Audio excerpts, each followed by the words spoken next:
Xəritə ilə bağlı daha bir maraqlı sualın izahına baxaq. Xəritədə fərqləndirilmiş ərazi ilə bağlı məlumatları uyğunlaşdırın. Bizə bu verib burada Şimali Amerikanı. İndi baxaq.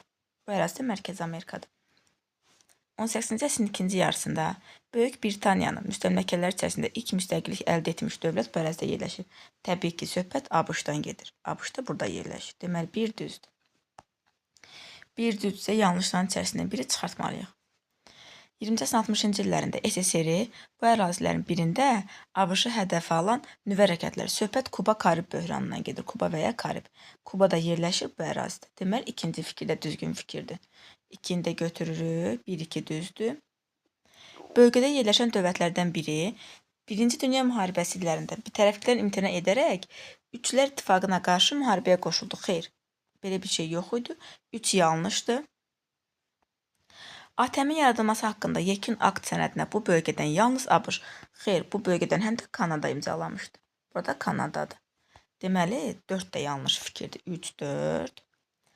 19-cu əsrin ikinci 10 illiyində bu ölkələrin birinin paytaxtı İngilislər tərəfindən tutulmuşdu.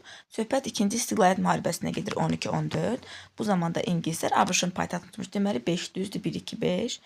Bu ərazidə yerləşən İnk dövlətinin varlığına İspanlar tərəfindən son qoyulmuşdu.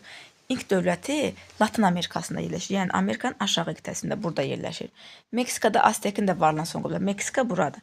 Amma Peru aşağı tərəfə görə 6 səhvdir. Deməli, 3, 4, 6 səhvdir, 1, 2, 5 düzdür.